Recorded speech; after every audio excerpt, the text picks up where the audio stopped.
Nuestros roles en la vía pública cambian. Podemos ser peatones, conductores o ciclistas. Sin embargo, ante cualquier incidente, estamos acostumbrados a pensar que la culpa la tiene el otro. Los errores ajenos resultan evidentes y nos preocupan, pero muchas veces, al prestarle tanta atención, no percibimos los nuestros. Nos acostumbramos a circular en forma caótica, olvidando las bases del tránsito seguro y ordenado.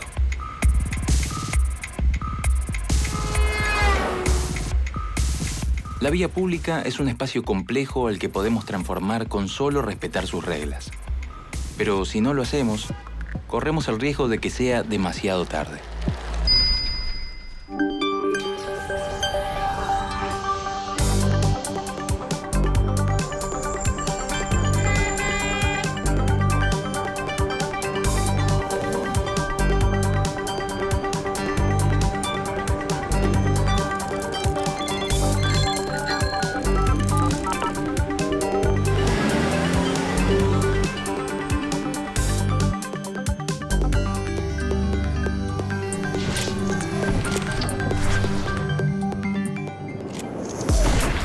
En la vía pública existen actores muy vulnerables.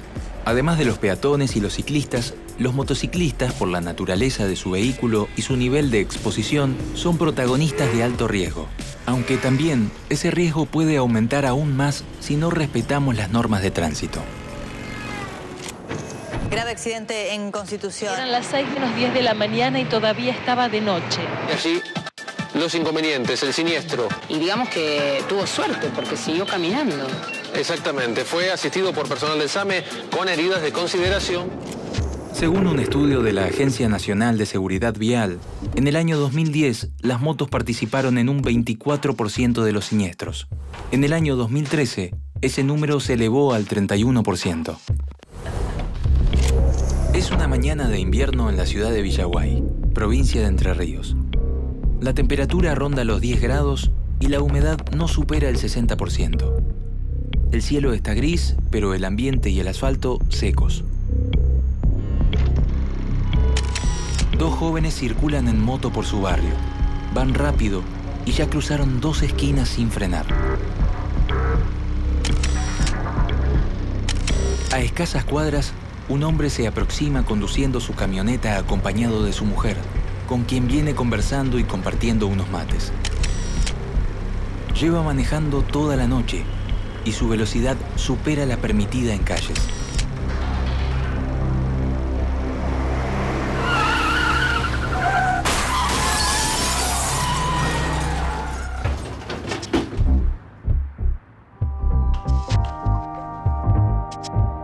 El 7 de julio de 2011, a las 9:30 horas, una moto Gilera Smash de 110 centímetros cúbicos impactó a una camioneta pickup Chevrolet S10 en la intersección de las calles Corrientes y Almeida, localidad entrerriana de Villaguay. Como consecuencia del hecho, los dos jóvenes que circulaban en la moto sufrieron heridas graves. Por medio de las pericias y el testimonio de testigos, se pudo determinar que aunque la moto tenía prioridad de paso, circulaba a una velocidad excesiva para esa zona urbana. Bicicleta y motos, lo único que tienen en común son las dos ruedas. Lo que es importante considerar es que si hay algo que nos iguala, justamente es la necesidad de mantener un equilibrio por las dos ruedas y el tema de la vulnerabilidad por carencia de carrocería. Otra diferencia entre bicicleta y moto puede ser las velocidades finales que pueden desarrollar. Una bicicleta en zona urbana está alrededor de los 25 kilómetros de promedio, cosa que las motos superan. De ahí que también la necesidad de utilización de cascos de diferente composición en función de los daños que pueden generar esas velocidades. Chocar a 50 kilómetros por hora es como caer de una altura aproximada de 12 metros, lo que equivale a un cuarto piso.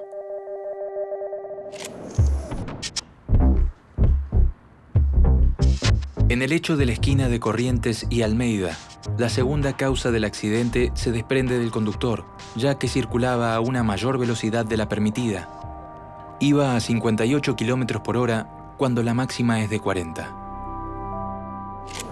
Las diferencias entre un siniestro de un automóvil contra una moto y de un auto contra otro auto son claramente porque el motociclista es la carrocería del vehículo.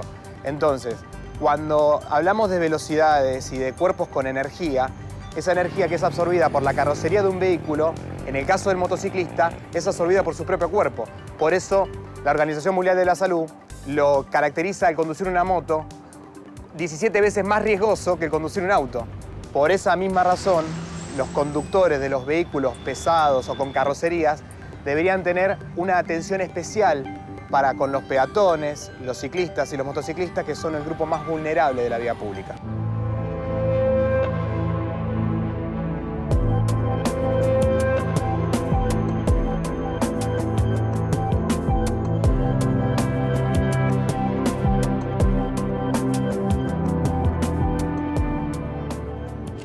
Según un estudio de la Organización Mundial de la Salud, los peatones, los ciclistas, los motociclistas y sus pasajeros representan el 46% de las víctimas mortales por accidentes de tránsito en el mundo.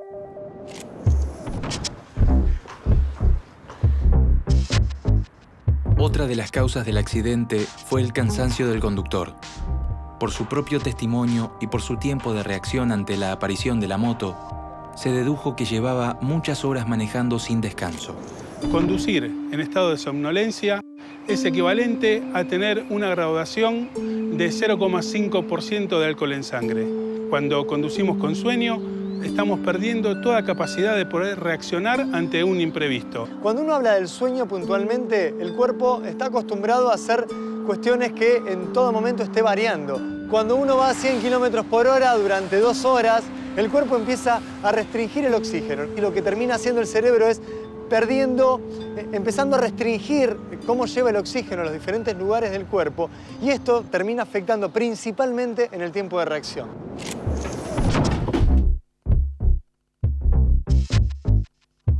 Aunque las pericias no son concluyentes, existió en el accidente de Villaguay una variable que pudo incidir en el siniestro: el peso que estaba soportando la moto.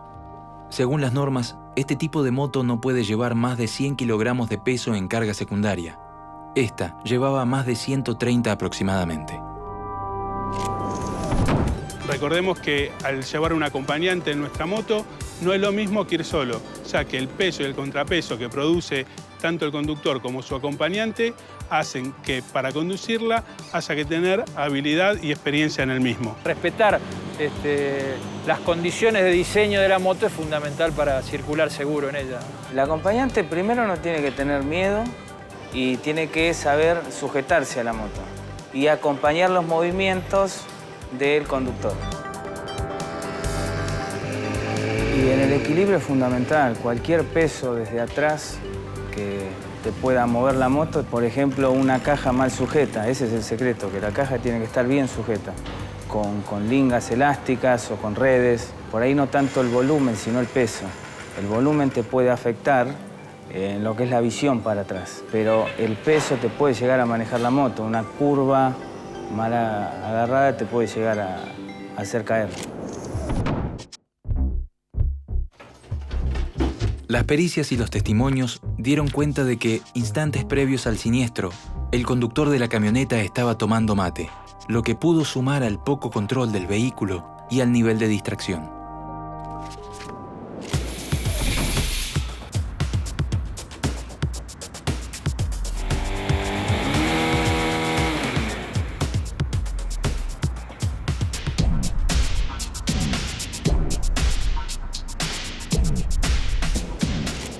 Distracciones podemos basar desde algo objetivo como el ir tomando mate en un vehículo, de prender un cigarrillo, de manipular nuestra consola de música, conversar con nuestro acompañante, como también la distracción que genera la pesadumbre en uno. Hoy en día en las ciudades tan densamente pobladas y con una vorágine tan especial, hace que uno esté situado virtualmente en otro lugar y no dentro del vehículo. Eso hace que los tiempos de reacción se alarguen y los factores de riesgo, como en este caso la distracción, sea una de las causantes primigenias. En el siniestro de Villaguay, la velocidad excesiva, el cansancio, la distracción y el sobrepeso en la moto fueron también los factores más importantes para el tipo y cantidad de lesiones.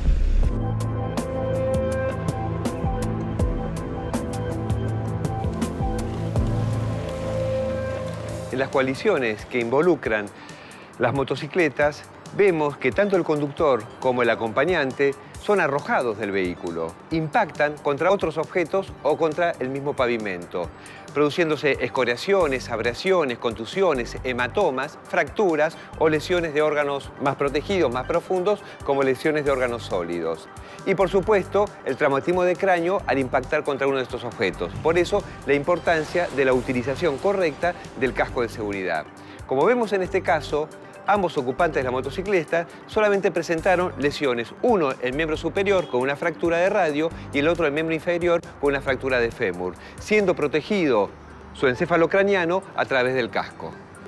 Según un informe del año 2012 del Ministerio de Salud bonaerense, el 27,2% de los pacientes ingresados en hospitales públicos por traumatismos fueron protagonistas de siniestros con motos. El informe señala además que los golpes en la cabeza estuvieron presentes en un 28,4% de los casos. El casco es la protección primaria de todo motociclista. Tiene dos funciones básicas. La más elemental es evitar roces en la cara en el caso de una caída y la fundamental es evitar los golpes. Lo importante es que cualquiera sea el nivel de casco que se emplee, cumpla con las normas obligatorias de construcción. Ya hay normas IRA, normas DIN, que rigen y normalizan el funcionamiento del casco. Para eso los cascos se realizan debiendo cumplir un ensayo de calidad donde se los impacta a determinada fuerza que simula lo que sería una caída desde una moto, haciendo que proteja y amortigue el golpe hacia el interior de la cabeza del que lo está usando. El casco, por supuesto, debe ser usado siempre con su correaje bien colocado para evitar que en una caída se desprenda. En los casos de choque o de siniestro es fundamental reemplazar los cascos porque al sufrir un impacto pierden sus características de protección y quedan debilitados, sujetos a no poder cumplir su función en el futuro. Según estudios hechos por la Administración Nacional de Seguridad del Tránsito de Estados Unidos, los motociclistas que usan el casco tienen un 73% menos de mortalidad que los que no usan el casco. Los que usan el casco tienen hasta un 85% menos de lesiones graves que los que no. Y por último, los cascos tienen una efectividad del 67% en la prevención de lesiones cerebrales. Mi error más común, y también a veces cruzar las esquinas. Me ha pasado acá en Saavedra que venía en una esquina y dije no pasa nada, aceleré y no me la pegué porque tuve un Dios aparte. Está bueno conocer las partes de la moto para saber qué es lo que necesita y si te das maña, hacerlo vos también. Ser consciente y ser prudente. Si vas a rebasar a alguien, utilizar las luces de giro, las señalizaciones más que nada. Y a veces tener cuidado con las motos, son muy importantes los espejos. Tenés que estar todo el tiempo mirando los espejos.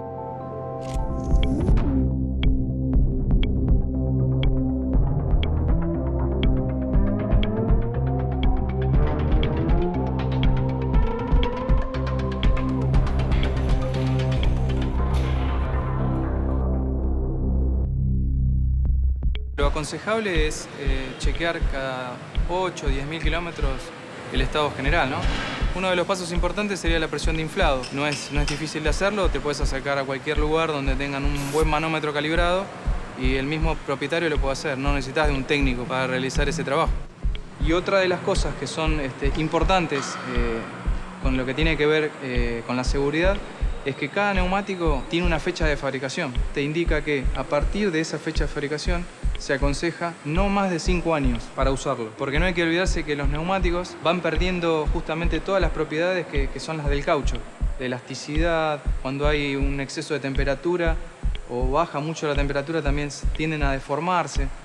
Entonces, si esa banda de rodamiento no es capaz de absorber todas esas deformaciones, lo primero que va a pasar es que el neumático va a perder todas las propiedades. Para que no te olvides nunca cuando salgas en tu moto, usa siempre casco. Respetá las velocidades. Verificá siempre frenos, dirección, neumático y luces. No uses teléfonos celulares. Respetá los carriles. Evitá circular de noche o en días de baja visibilidad. Aunque la gran mayoría de las motos se concentran en las ciudades, hay muchos casos de motociclistas que transitan por rutas y autopistas. ya sea en pequeños o largos trayectos. Fuera de la ciudad, los hábitos y reglas de tránsito pueden cambiar, al igual que los riesgos para los motociclistas. Muertos en accidentes de tránsito, un verdadero flagelo. Estadísticas que aumentan año tras año en una ciudad cada vez más caótica. Con heridas de diversa consideración fue trasladado al hospital Cosme Argerich. Es una calurosa mañana de verano en la provincia de Santa Fe. El sol pega fuerte y los neumáticos levantan temperatura al girar contra el asfalto. Ómnibus, camiones y autos particulares se dividen entre los que siguen de largo y los que ingresan a las localidades ubicadas a kilómetros de la ruta. Un hombre de mediana edad maneja su Ford Escort llevando como acompañante a su esposa. Su destino es la localidad de Cañada de Gómez. No muy lejos del Ford Escort, un joven acelera su moto sobre la ruta. Aunque nota a lo lejos que hay un auto, sabe que podrá superarlo con facilidad cuando lo alcance.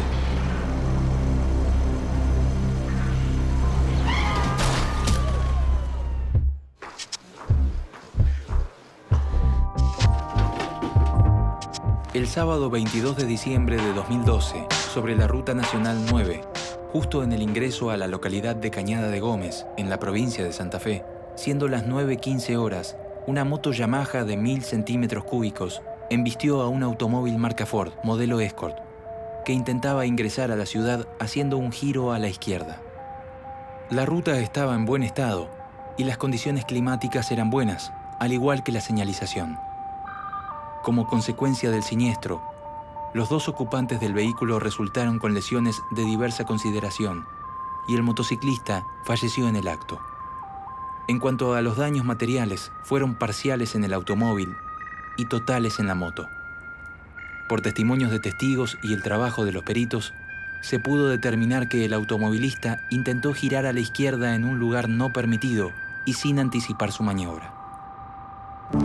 En este caso, como en la mayoría de los casos, son varios los factores que llevan a la producción del hecho, no es uno solo. Hay un automovilista que efectúa un giro en un lugar prohibido donde tiene doble línea amarilla y ello no es previsto por los conductores que vienen detrás, que no están esperando que la maniobra se realice.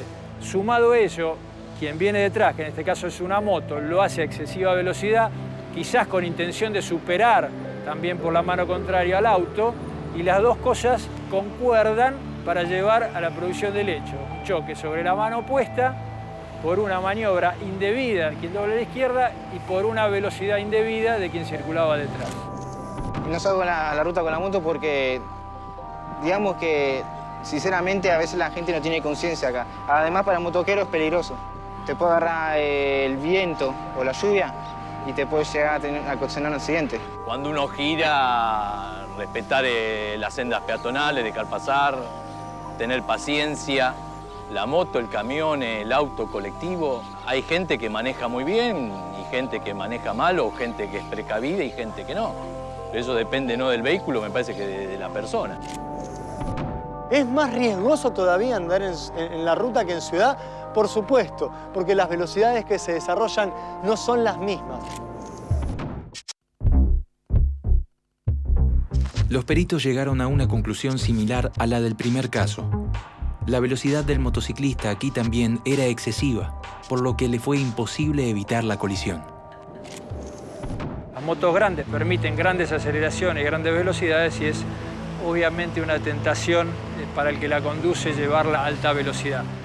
Esto significa que cuando por algún motivo tiene que reaccionar ante un obstáculo o ante una situación de tránsito, los tiempos de reacción significan grandes distancias y las maniobras en una motocicleta de esquive o de frenado en situaciones extremas son bastante más comprometidas que el caso de los autos y muchas veces implica que se pierde el dominio de la moto en una frenada cuando en el caso de un auto esa frenada hubiera podido ser un poco más controlada. Las pericias hablan de otra variable en el accidente, la ubicación del motociclista. Nosotros vamos surfeando en el tránsito, cambiándonos de carril, vamos pasando por todos los puntos ciegos del coche. Y un auto tiene 3 espejos y cuando uno está mirando un espejo vos podés estar en el otro. Sí, lo mismo pasa con los colectivos y los camiones. Un punto ciego es el lugar donde el espejo no llega. En el siniestro de Cañada de Gómez, la velocidad a la que circulaba la moto, la violencia del impacto y la ubicación del automóvil fueron también los factores más importantes para el tipo y cantidad de lesiones sufridas por el motociclista y los ocupantes del auto. En el caso de la coalición de vehículo a motor versus motociclista, el que lleva la peor parte, como vimos en este caso, fue el motociclista. Los ocupantes del vehículo también tuvieron lesiones. ¿Por qué? Por el mal uso del cinturón de seguridad. Frente a esta desaceleración causada por el impacto con la motociclista, el conductor se desliza hacia adelante levemente, pero lo suficiente para producirse lesiones en la cadera y un traumatismo de cráneo leve al impactar en el parante frontal del vehículo. No importa qué vehículo estemos conduciendo. A 60 km por hora, al distraernos solo un segundo, avanzaremos 16 metros a ciegas.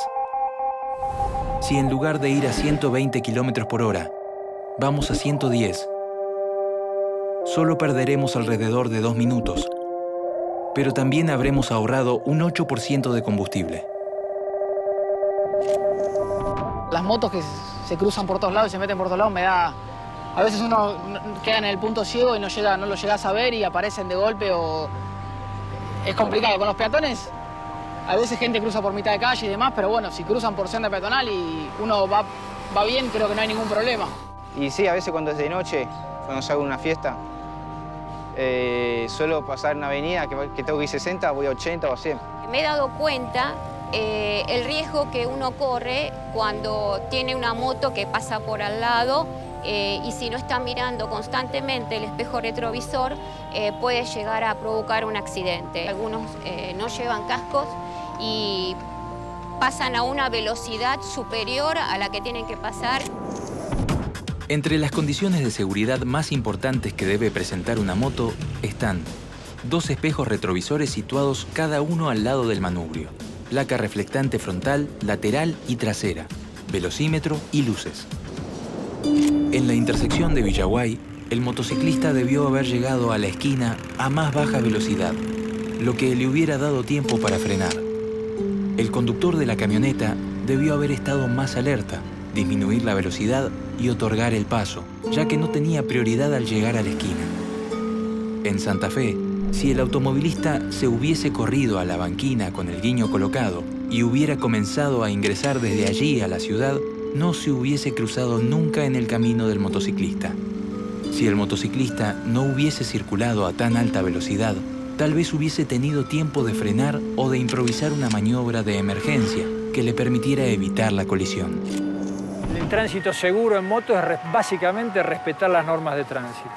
Es decir, circular por sus carriles, respetar las velocidades, emplear el casco correctamente colocado. Es decir, todo lo que está ya escrito y dicho sobre cómo se debe conducir. Digamos, las motos tienden muchas veces a circular por el mismo carril que circula otro vehículo porque le permite el paso, lo cual genera situaciones conflictivas. Es decir, si se respetan todas las normas, como es circular un vehículo por cada carril, respetar las prioridades de paso y las velocidades, seguramente el riesgo será mínimo para circular en moto. Al transitar en moto por la ciudad, no te cruces de carril. Mantenete siempre muy atento a peatones y conductores de otros vehículos. Respetá los semáforos y sendas peatonales. Mantén distancia de frenado. Si vas a circular en ruta o autopistas, evita ir pegado detrás de un camión u otro vehículo. No transites encajonado entre otros vehículos y mantén las vías de escape libres. Trata de no salir si hay niebla o baja visibilidad. Tanto para la ciudad como para la ruta o autopista, usa casco siempre. No excedas los límites de velocidad. Respeta todas y cada una de las señales de tránsito. Asegúrate de que tu moto tenga un mantenimiento óptimo. Si manejas un auto u otro vehículo, vas a convivir con motos. Aquí unos consejos. Mirar más de una vez al ingresar a una calle, avenida o autopista. Las motocicletas son pequeñas y esto les permite esconderse en los puntos ciegos de otros vehículos. Darles a los motociclistas la misma distancia de paso de 4 segundos. 4 segundos le darán tiempo suficiente al motociclista para evitar ser atropellado si se cae. Las motocicletas tienen derecho a la misma anchura de carril que todos los otros vehículos. Aunque no es ilegal compartir carriles con las motocicletas, es peligroso. Salir a la calle requiere un compromiso. Seamos peatones, conductores, ciclistas o motociclistas, todos tenemos una responsabilidad. Conocer y cumplir las normas de tránsito para cuidarnos y respetar al otro. Estar más seguros en la vía pública es una misión conjunta y posible.